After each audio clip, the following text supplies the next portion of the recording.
And we are live, pal, right here on the Ringside podcast. You know what? We decided to just, what the heck?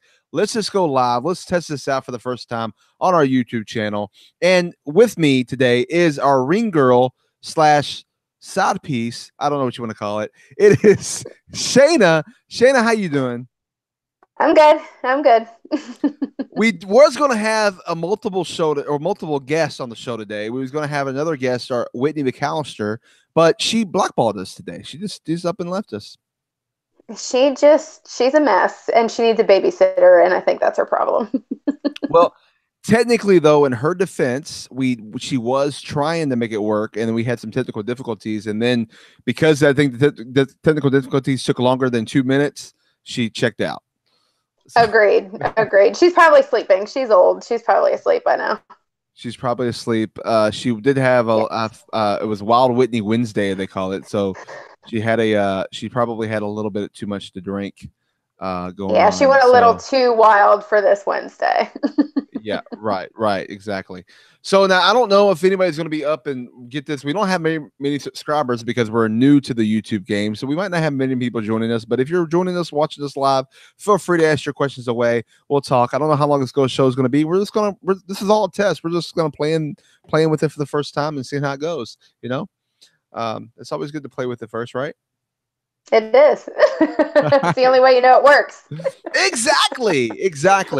So let's talk about Rasslin a little bit. We were kind of, while we're waiting for Whitney to kind of get her stuff together, but she never came around. We were talking about wrestling, and I said, why not we just go live and just put it out there? Let's just put the show out there. So this is on the YouTube channel, and I would probably eventually take the audio version of this and put it on our normal Ringside podcast version. So, but at first, you get it on YouTube. If you're a subscriber on YouTube, you never know you're going to get these surprise shows. So always subscribe and check it out, because these shows might be different from the other show, right? You never know. Exactly. Just a pop-up show. It's a pop-up show. There's nothing wrong with a pop-up show. All right. So let's talk about, we were talking in a side conversation. We were talking about indie wrestling and how we talked about Shinsuke Nakamura and how you feel that when this is all said and done, this is all over, this contract's over with WWE, he's out the door, he's gone. And you explain your reasons why. So why don't you tell the viewers what your reasons are?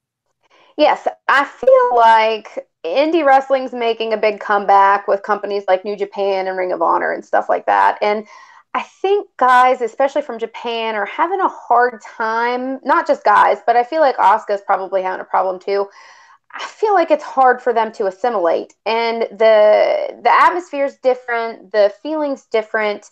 It's a little bit more commercialized here than what it is there, and I feel like he's just having a hard time. He's having a hard time gauging with the audience. I mean, I've been a fan of his for a very long time, and there are a lot of people that are seeing him for the first time in the WWE, so they don't really know. They kind of are like, oh, well, he's lost in the shuffle. But I think a guy particularly like Shinsuke Nakamura would benefit from making his money while he's here, but when his contract's up, he should probably head back to Japan. Yeah, I mean, I kind of see what you're saying on that. I mean, I get it. Like, he's gonna, he's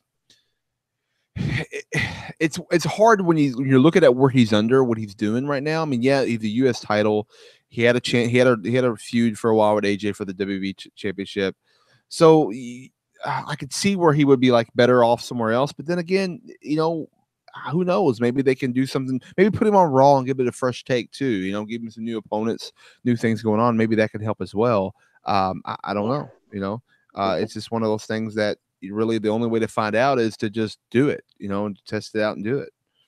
Yeah, and the thing that I hate is people. I have friends that are casual wrestling fans, so they don't watch other companies. They just periodically watch WWE and Raw and SmackDown and stuff like that. But they see Shinsuke as, oh, well, he's weird or he's creepy, or we kind of forget he's there and he has a belt, and I mean, Robert Roode had it. It's just that belt itself is lost in the shuffle. It's kind of like, it's not as prestigious as the Intercontinental title, but it's still a title. And I kind of forget that he has it because he's not been featured on any of the main shows. He wasn't on Super Showdown. He's not on a lot of the pay-per-views and stuff. And I think that, like you said, if they switched him to Raw and changed his booking, I mean, him and Finn Balor could have a 5-star match. Him and Robert Roode. He's another one that he's come over from the Indies, and he's kind of lost in the shuffle too. And I think that another superstar shakeup, might benefit guys like that because you could put Robert Roode against AJ like we saw in TNA. You can put Finn Balor against Shinsuke Nakamura, You calling him Robert Roode? That's funny. I know. I can't do Bobby Roode. Like I can't do it. He's Robert, I can't do it. I just look at him and I'm like, you're in your 40s and I get why you've come over to the WWE, but I was a big TNA fan and during his peak, and it just kills me to see guys like that come over and get lost, so to speak, or just end up not where me being a fan of the indie companies and the overseas promotions, it kills me when I see a guy like him just, goof around on the mixed match challenge and goof around with Chad Gable, who's also a fantastic wrestler. And it kills me. And I would rather see more from a guy like that. Yeah. I mean, the one thing about the indie scene is it's hot right now. It's very hot. I mean, you had All In, you had all this stuff going on. So a wrestler leaving WWE and going to the indie scene is not a bad thing. I mean, we can see it with Cody Rhodes. Cody Rhodes, oh my goodness, he's leaving the biggest company ever. But look what he's doing now. I mean, it's like it doesn't make sense for him to be in WWE. Will he be back there? Absolutely, he will. He's got a name. 100%. He's got a history. He's got a history. His daddy, his brother, they got history. He'll be back there. When? 100%. I don't know. But he'll be back there. But he doesn't have to go back there. That's the thing. That's the key. And that's what people. Go ahead. No, you're fine. I was gonna say that's what people don't really get. Because if you don't watch the indie promotions, the indies have I don't want to say a bad name, but it's more of like a second-class citizen kind of name, so to speak. When people hear indies, they think of bingo halls. They think of, wrestling in front of 20 people. And yeah, that's how some indie promotions are, and that's how they used to be. But the indies now, I mean, you have big names like Cody Rhodes and the Young Bucks and people like that are wrestling in places where you might have 500 people, but you know what? That's because they love it. They make enough money in Japan, and that's another thing. That's what people don't get. New Japan pays their wrestlers very well. So just because you're not in the WWE doesn't mean you're not getting paid. And I think that's a common misconception. Yeah, and I think that's a common misconception. I mean, I know Okada, he's the John Cena of Japan, so he's making, a crap ton of money. So it wouldn't benefit a guy like Okada or even Kenny Omega. Yes, he'll probably end up in the WWE. But what used to happen is guys used to wrestle in the indies until they were about 25. And then they'd be like, okay, I got to make it big. I got to go to the WWE.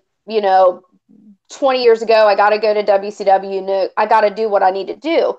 But now it's not like that. You're seeing guys go into the WWE because of NXT and things like that. You see those guys go in there, they fail. I mean, they don't get a big push. They don't get anything. But then once their feet are wet and they have that on the resume, okay, I was in NXT for 2 years, or, I was in the WWE for 2 years, they go to other places and they make a name for themselves. Cody Rhodes, perfect example. He gets crap gimmicks. Dashing Cody Rhodes was pretty funny. I mean, I think most of us like that, but Stardust, ridiculous. I get why they did it. Made sense. Well, but I also feel in the defense of Stardust, I believe that at one time they had a story, they had an ending to that, but they never got to it. I believe it was going to come down to him and Goldust fighting for the gimmick, and then Goldust was going to win it, and then or something like that, something of that aspect, or they were just going to feud at the very end, and he'll become Cody. But it never got to that point. Whatever happened, they kept pushing on the storyline on, and it became became stale as the character. Yeah.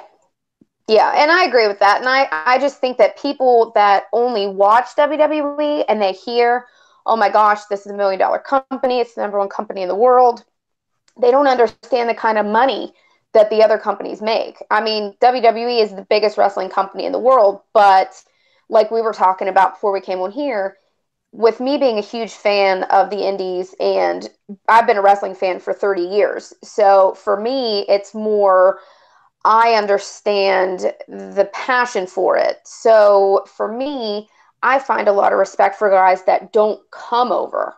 Not saying that I've lost respect for any of the guys that have, because the guys that have come over have already made a name for themselves. It's kind of like WWE used to be the jumping off point or where you wanted to go. And lately, it's turned into the place where you want to go to finish your career. Like you want to go out with a bang. So you've gone up to the pinnacle of the top of your career. You're coming down and you're like Robert Roode or Samoa Joe or even AJ, even though he's had a killer title run, you know, they're at the towards the end of the career and they just came to the company. And I think that, you know, that's respectable to me because you've done what you want to do for passion and now you're there for money. Well, you don't think that? Trust me, AJ's passionate. I mean, he's definitely. Oh yeah, and honestly, he could probably still go for 10 more years. I mean, it's just legit. He could. I really wish we could have saw the AJ Shawn Michaels, which we might see now because Shawn is back apparently, and I don't know if he's back for good or just this one match. Let's talk about that a little bit. What do you think about Shawn Michaels lacing up the boots again? Okay, here's my thought. I think that Shawn Michaels in his heyday, before DX, during DX, right after DX, up to WrestleMania 25, was probably without a doubt in the top 3 professional wrestlers in history. With that being said, hey, I'm giving you credit. I'm saying top 3 because I'm not going to say number 1, but I will say top 3. That's okay. I'll take top 3.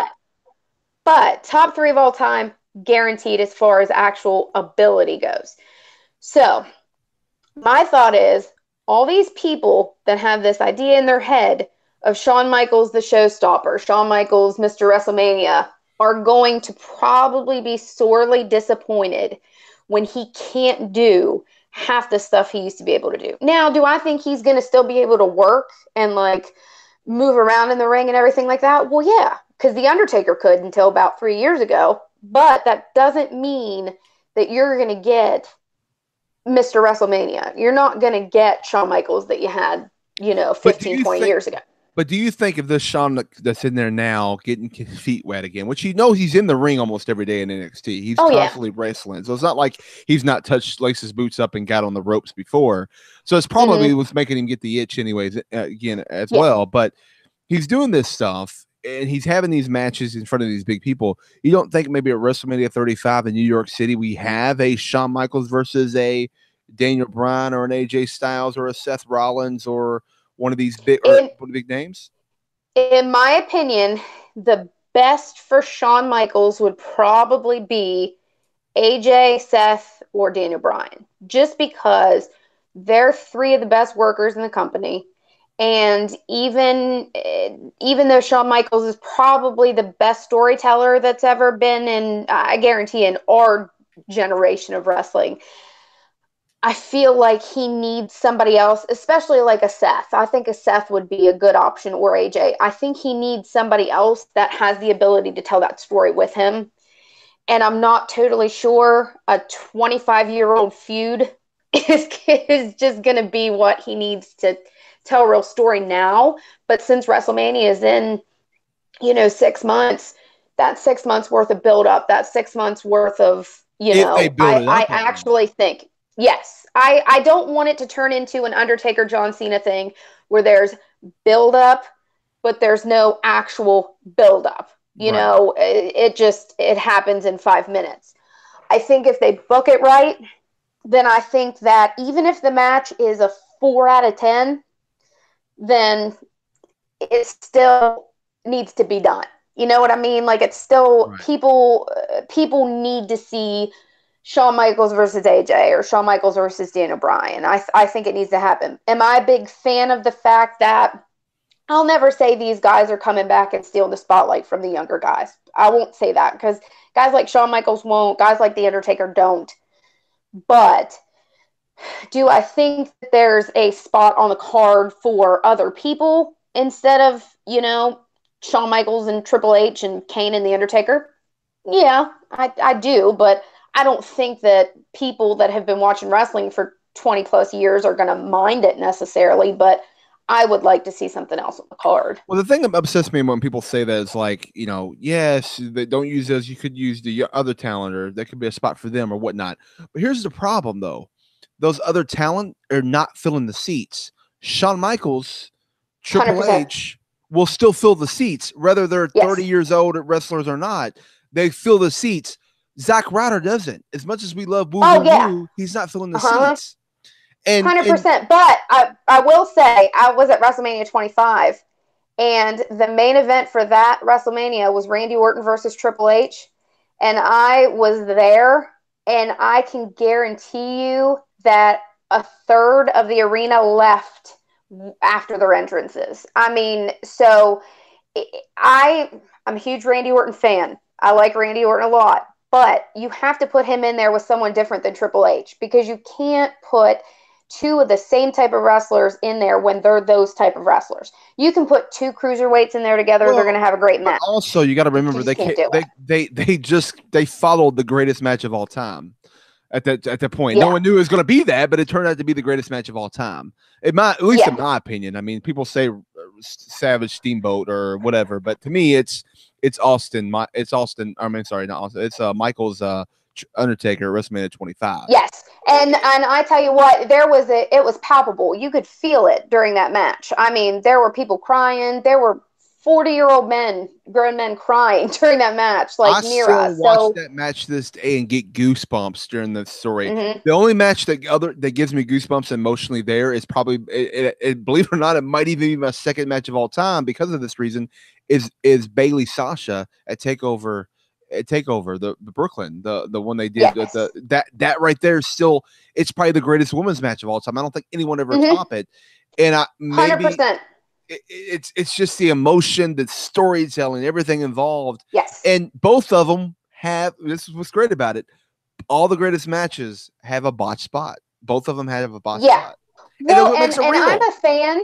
Yes, and that's what I was just getting ready to say. I'm a fan not of botches per se. Like, I don't want somebody to get hurt. I don't want somebody to, I don't want it to be botched to where somebody gets hurt. But Charlotte, and here's what I'll say about Charlotte. Charlotte is probably the best technical female wrestler in the company right now. Arguably, she's the best technical wrestler in the company.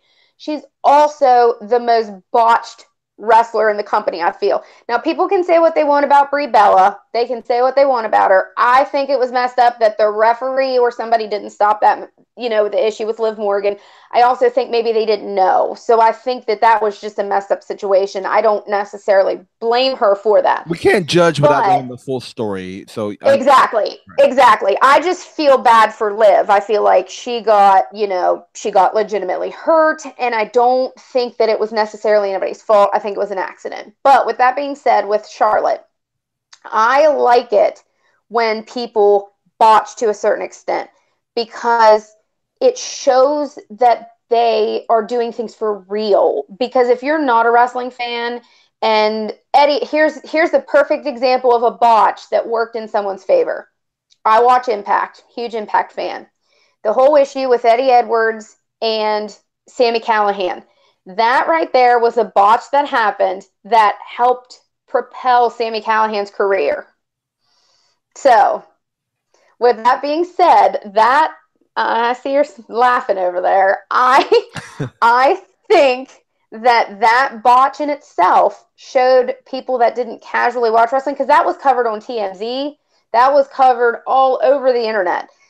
People that didn't really think wrestling was real or didn't know what to think about it saw a guy legitimately get hit in the eye with a baseball bat. It was total accident. If you watch it, I watched it 100 times. He hits the chair, bounces off the chair, hits Eddie Edwards in the eye. Friggin' crazy. Wasn't done on purpose. Nothing. That situation right there propelled Sami Callihan 5 steps up from what he already was. I liked him when he was in NXT, but he was one of those guys that most people could do with or without. But that botch made him jump up because he became the biggest until Tommaso Ciampa. He was the biggest heel in wrestling at that moment because he legitimately hit Eddie Edwards in the eye and could have killed him. So botches, to me, I'm okay with. So Sasha Bailey botching was great because there was real emotion behind it. They couldn't focus because there was a legitimate, like, they wanted to perform. There were feelings behind the match. And I think Bret Hart, Shawn Michaels, same thing.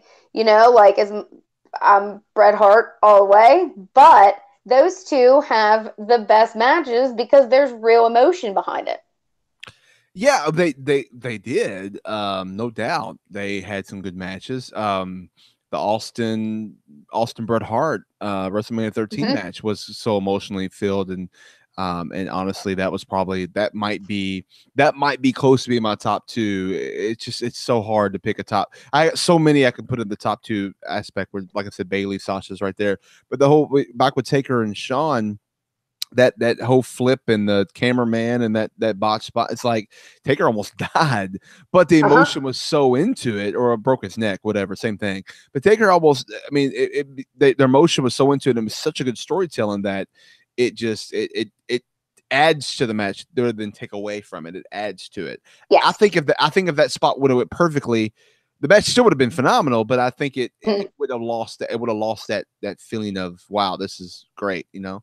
Yeah, because if you try to perfect something, there's no emotion behind perfection. Right. So, like, if you try to make it perfect, you're just doing what you think somebody would want. But if there's emotion behind it, which when you have emotion, there are usually botches or, you know, audibles called, things that weren't normally, you know, scheduled to happen. When you get in a real fight, I mean, we get in a real fight. I've been in a few myself. You're emotionally driven. Your adrenaline's going. I mean, you're not like doing everything perfect.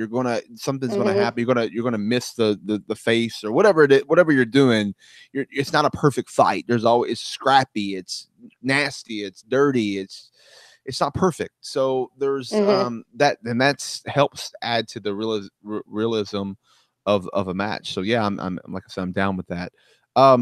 So obviously we know Bret's your favorite, which will blah, blah, blah, blah. I love Bret though. I just he's just not better than Shawn, but I digress. So let's talk a little bit about we kind of mentioned this earlier. So we kind of brought this up. I was going to go to this. We went on a different subject. Let's go back to like the Bullet Club. But let's go to the Bullet Club as in the club version of the Bullet Club.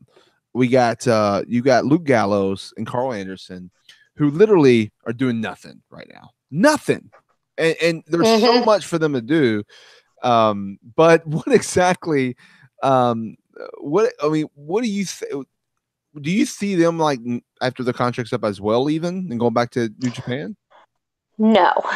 And the only reason why I say that is because I think at a certain point in your life, on a personal level, you kind of realize, like, okay, this isn't what I'm going to do. Like, I've lived it, you know, this is it. Now, could they swerve and go back to Japan? Yeah. But I mean, they have families. You know, Carl, his wife just had a baby. You know, I feel like at a certain point in your life, they might think, okay, this is enough. But, you know, I can't say never, but I feel like there are so many tag teams in the company that aren't utilized in any way except for the New Day, the Bar, and the Usos. And I am a huge fan of the Bar. I love Cesaro. I think he's probably one of the most underrated singles wrestlers in the company.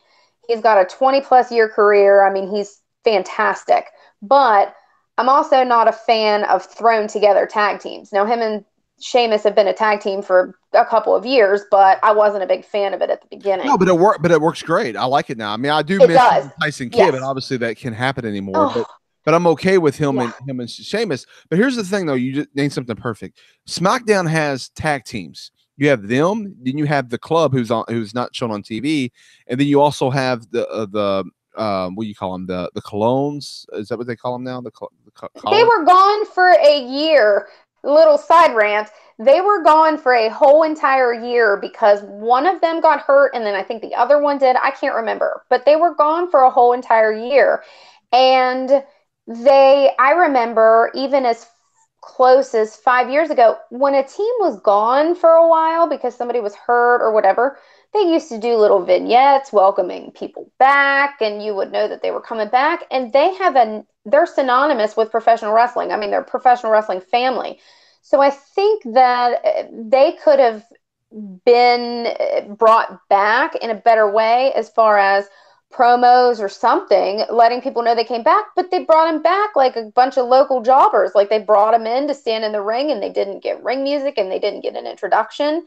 And I think that if they focused more on tag teams like them than the three that they focus on now, there are more to break people up if you don't Well, want to focus on them but as tag teams, you right, but know? here's the thing though. Then you look at Raw, and every single tag team in Raw that's been going for the belts technically are not a tag team. I mean, Yeah. you got put together Drew McIntyre and what's his name? Dolph And Dolph Ziggler. Ziggler. Then you got right now the champions Seth Rollins and Dean Ambrose, and technically I know they're together with the Shield, but they're really not. They're still individually separate together. They're not a tag team. They're a stable, a group, or They're in whatever. a stable, yeah. They're buddies, whatever you want to call it. Well, not anymore, I guess, according to the storyline. And then you got, but then you had Matt Hardy and Bray Wyatt. I mean, like, look, there's no tag team there. There was the Hardys, but then they split the Hardys up. So I mean, there's nothing. Mm-hmm. There's nothing there. It doesn't make sense. So why have two separate tag team champions? Just make one. Just put on one brand. That's your tag team titles. Put it on Raw because Raw does have 3 hours. So make your Raw the stable for the tag teams and put all the tag teams on Raw, and there you go. Yes, 100%. And I think that I'm not, like I said, I've never been a fan of thrown together tag teams. Like you put two people together because they don't have anything. But I also feel that there are some singles wrestlers that they could put in tag teams. Like before they put Buddy Murphy over on a 205 Live, I'm a big Buddy Murphy fan.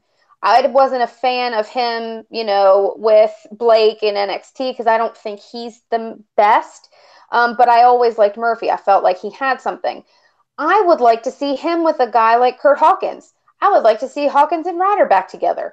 I would like to see Mike Bennett with somebody because I know they moved him over to 205 Live, but those are guys that are tag team wrestlers. Mike Bennett and the Kingdom in Ring of Honor were phenomenal. They ran the company, the guys like that are tag team wrestlers. There are singles wrestlers like Cesaro and Sheamus. Then there are tag team wrestlers like Mike Bennett, like Kurt Hawkins and Zack Ryder.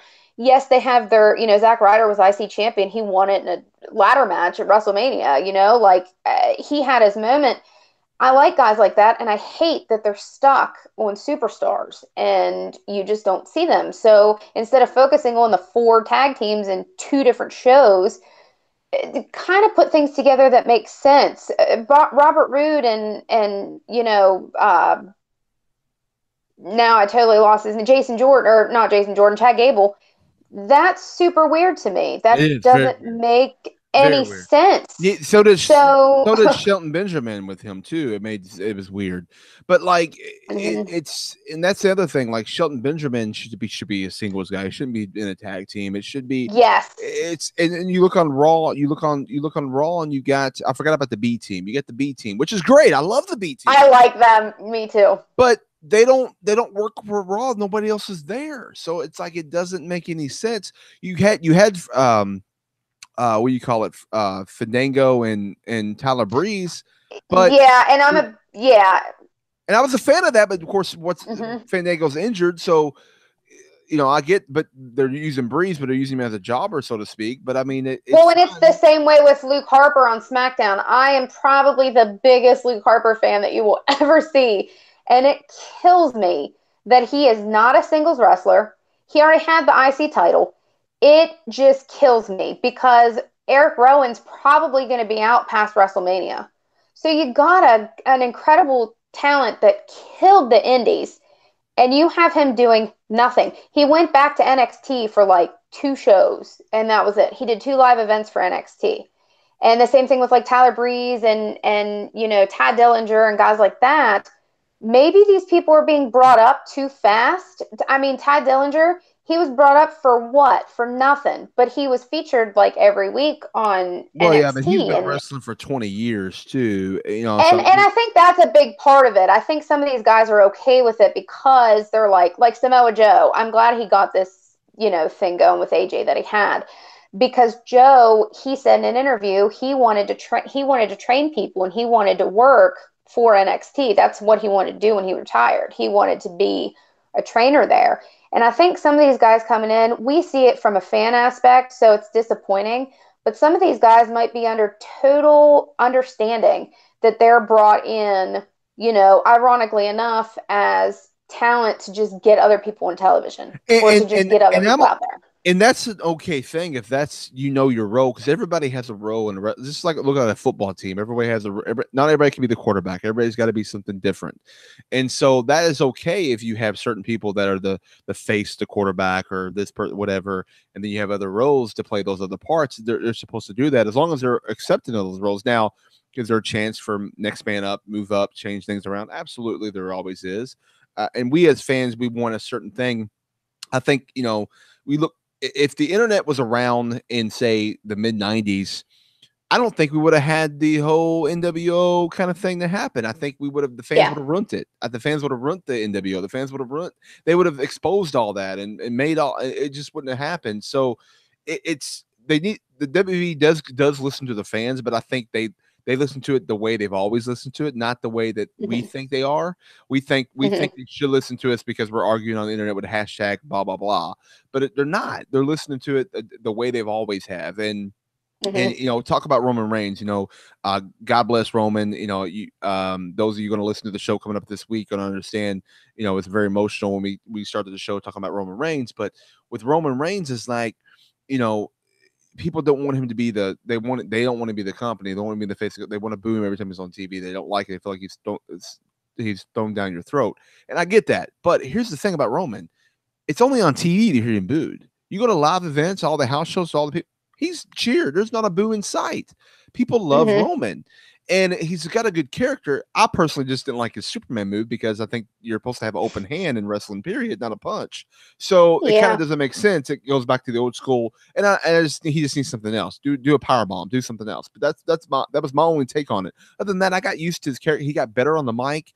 And I started really liking Roman. I really did. And I was okay with him being the champion and everything. All that was fine. Mm-hmm. I just think that it just, because people it all happened because of one man, because of Daniel Bryan, because Daniel Bryan didn't win that Royal Rumble when he wasn't even in that Royal Rumble or whatever happened.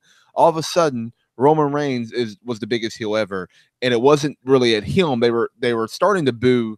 They were booing him because they wanting to boo Vince and the company, but yet alone they just turned it into constantly booing him every 5 minutes, and it's crazy. But as Roman said on Monday, whether you booed me or cheered me, you reacted to me, and that's all that matters. And that's true. It's all that Yeah. matters. He's over. He's over no matter Mm-hmm. what. Or Taz used to say it on his show. Are you talking about Roman Reigns? Are you wanting to boo him when you go see him? Yeah, he's over, dude. He's over. Mm-hmm. Well, and that's the thing. Everybody on the internet is a wrestling connoisseur or professional, or they just know. And it cracks me up because with being a girl and being a wrestling fan, you don't really see too many girls as involved. I mean, like I said, I've been a fan since I was 4, and it's been something like literally wrestling is one 24/7 in my life. So for me, it makes me mad because all of these internet trolls will be on the dirt sheets and the Facebook pages and this, that, and the other. And then because I have an opinion on something, they want to, well, you don't know what you're talking about. I could probably school you in the past 20 years of professional wrestling. So what I think has happened is you didn't see this when we were 12 years old, 13 years old, and liked wrestling. You knew who you needed to boo, you knew who you needed to cheer, unless you were like a coming of age type situation with like DX or NWO and it Stone Cold Steve Austin. It totally shifted in what, you know, the good guys were and the bad guys were. That totally shifted everything. But even And then though, you still knew who to boo and who to not. You certain yeah. people you would cheer more, but immediately they would switch and you would knew to boo and who to cheer. Like you wouldn't boo somebody just because, oh, I'm booing them. You know, it happened with the Rocky Maivia because it was so cheesy. But they the WWE immediately got it and changed it, and then you started booing him because, oh, now he's making me boo him. You know, it's kind of it's Yeah. yeah. And I think that's the problem with Roman. And me personally, I wasn't a Roman Reigns fan, but being a fan of professional wrestling, I had the utmost respect for him because people were like, he doesn't deserve it, blah, blah, blah, blah, blah. That man busts his ass 24/7. He wrestles 5 days a week. He spends time away from his family. Even the worst wrestler on the roster is still better than half the trolls on the internet saying that they suck and they shouldn't be there. So for me, I think that the internet and the casual wrestling fan and the keyboard warriors have ruined what real wrestling fans think of things and how you're supposed to react because you get all these people that are like Roman sucks, blah blah blah blah blah, because they are listening to what other people are saying and their person's not number one. And I'm guilty of that. I'm a fan of the indie guys. So for me, I think Roman's biggest, I don't want to say problem, but I think a problem, for lack of a better term, is that you have Seth Rollins and you have Dean Ambrose, who are two indie darlings that people have been following for a very long time that had made their names in the indies. You know, Dean Ambrose, CZW, PWG, everything he did, his promos were phenomenal. He was Brian Pillman, essentially. He was a mix between Roddy Piper and Brian Pillman, and people loved it. Seth Rollins, when he was Tyler Black, he ran the indies. People loved him. Then you have Roman Reigns, who comes into FCW, the cousin of The Rock, and people thought he was entitled. That happens with everybody. If you're related to somebody, they always think you're entitled. They don't look at the fact that you've been busting your butt. And guys like that, guys like Roman, aren't necessarily sports entertainment.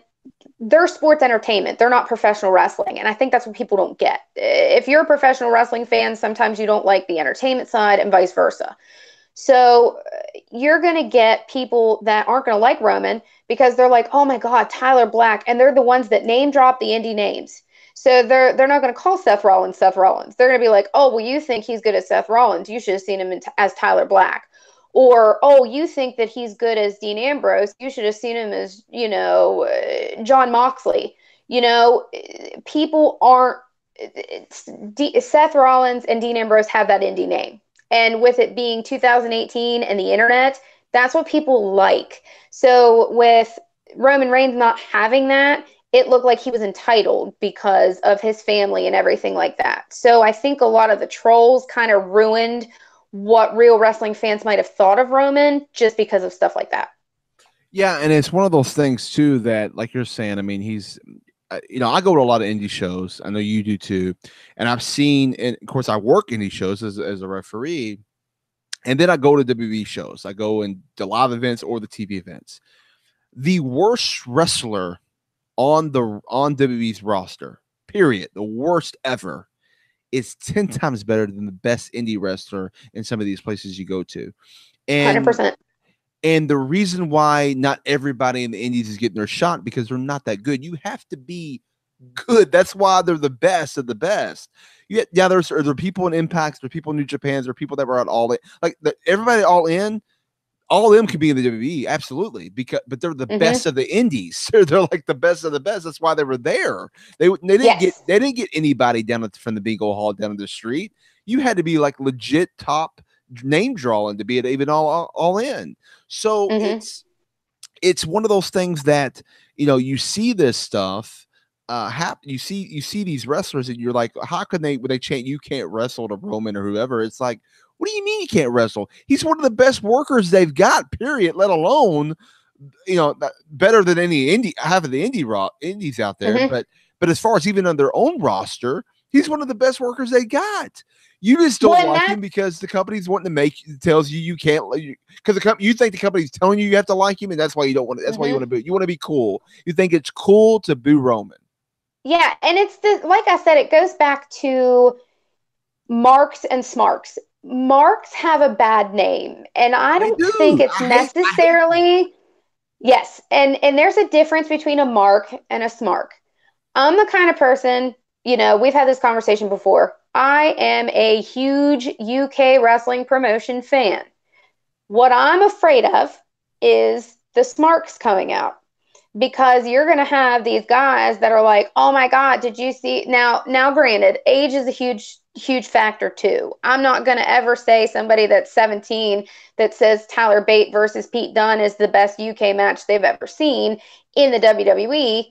I won't fault them for that. I won't fault you if you've been watching wrestling for 2 or 3 years. I won't do it. But I'm talking about the people who will argue with you on the internet that are like, "Oh, I've been a fan since I was 7 and I've been a fan for 25 years and this is my opinion." That is kind of what's wrong with wrestling today, as far as smarks versus marks. I consider myself kind of marky, because I'm going to sit there and call people. I'll be like, "Oh, yeah, this match was good, but I just watched them wrestle 3 years ago, in ICW, and people know who Noam Dar is now, and I've been watching him for 3 years." I am that kind of person because I do my research. I like to know what I'm going to see when it's coming. The smarks are totally different. They're usually going to hate that. And they're going to say they don't know the difference between a worker, a wrestler, and a sports entertainer.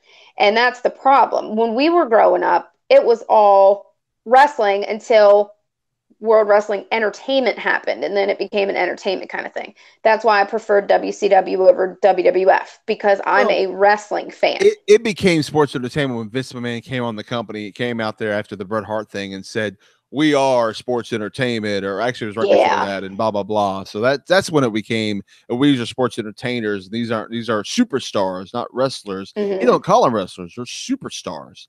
They've never been Mm-hmm. called. Think about it; they haven't been called wrestlers since, I don't know, forever. Only Vince. only in the WWE, exactly, because he knew that it was going to be a juggernaut and he was going to make millions and millions and millions and billions of dollars off of it. Well, yeah, of course. And and I don't blame He's him, one of the because great. the He's entertainment probably thing. the greatest businessman of all time. I would be fine if he ran for president. Mhm. I ain't gonna lie. He's a smart guy. He is this, I mean, his wife's already got it in politics, but she didn't win the 2 times she ran. So, I mean, maybe he can learn something from her.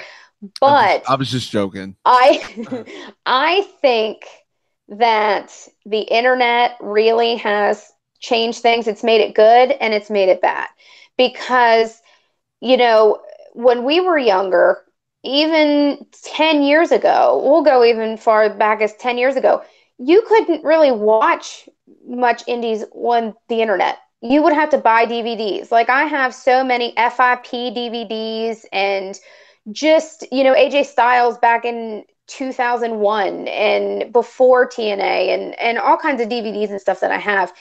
And you literally, the indies were in bingo halls and they were in gyms, and now they are, but they're televised or they're streamed, or you can pay $10 to watch it. I mean, I went to see Blackcraft Wrestling in Pittsburgh.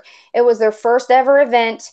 They didn't know what they were doing. Bobby Shabensky, he owns a liquor business, and he decided to do wrestling because he loved it. And that show was fantastic. They got huge names, like OVE was there, well, he was called Johnny Blackcraft there, but John Morrison was there, Saraya Knight was there. I mean, they put together a really good indie show. Now, initially, I bought tickets the first day they went on sale because I thought it was going to be great. They streamed it. They gave promotions. If you bought merchandise from their website, you got the streaming service for free.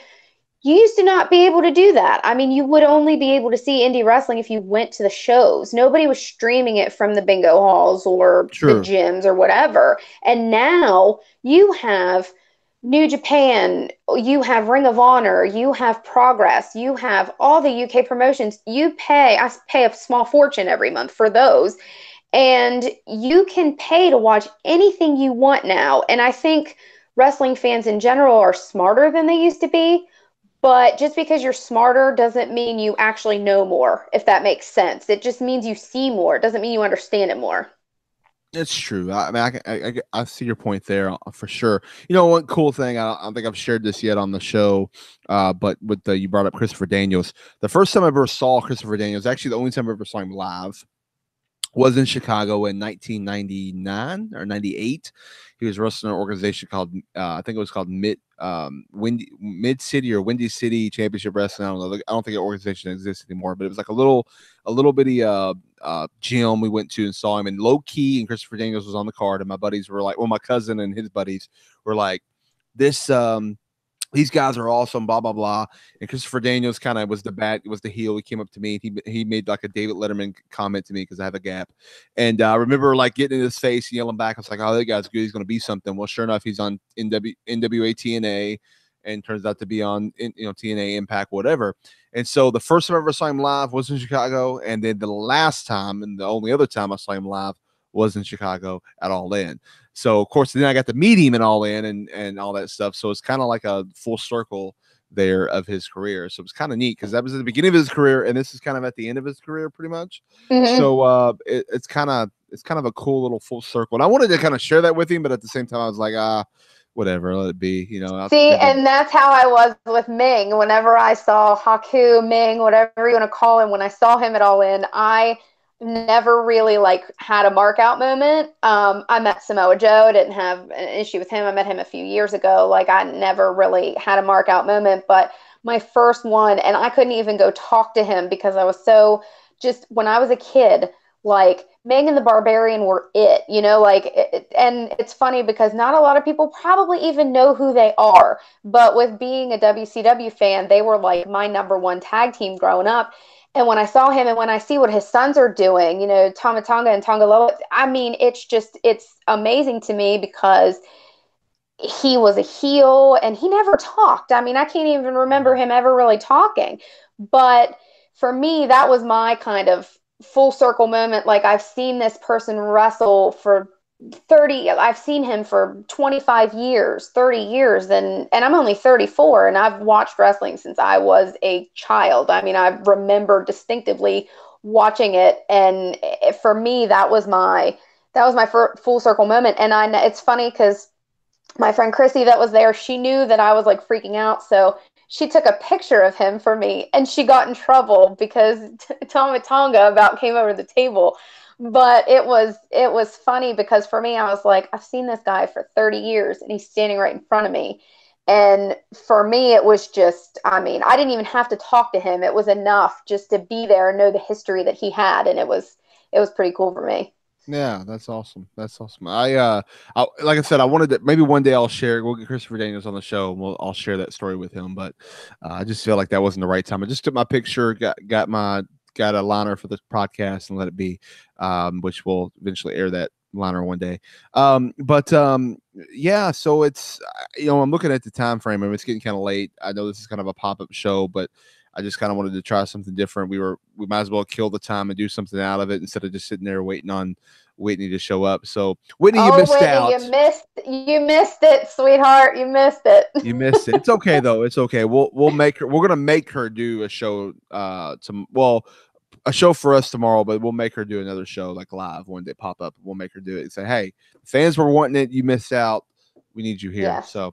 But anyways, it's been you got anything else you want to say real quick while I got you right here? You guys, else you want to get off your chest? No? Nope. I could go on for hours, but I'll nip it in the bud for now.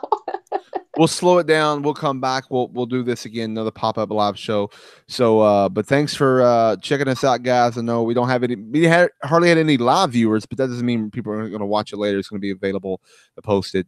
But you never know what's going to happen. You never know when we're going to go live. So subscribe and check us out. And this show, the audio version, might also go on the other podcast as a bonus thing. We'll see. I don't know yet. I might just keep it at the YouTube thing only. I don't know. It just depends on how I feel that day. just like Jericho. Jericho wrote in his book that if you want to learn how to the secret of winning all the arm wrestling things, the arm wrestling matches, he's like, I know the secret to win everything. He goes, if come to me and ask me, I'm not going to tell you in the book. If you come to me and ask me if I'm feeling like I want to give it to you, I'll tell you. If not, then I won't tell you. And the first time I asked him, he didn't want to tell me. The second time, he told me. So it's true. Jericho sometimes does it, sometimes not. And I'm not going to reveal on the show. You got to ask Jericho. All right, that's it. That's how we end the show. So thanks for listening and watching. And as always, you can catch us ringside. See ya.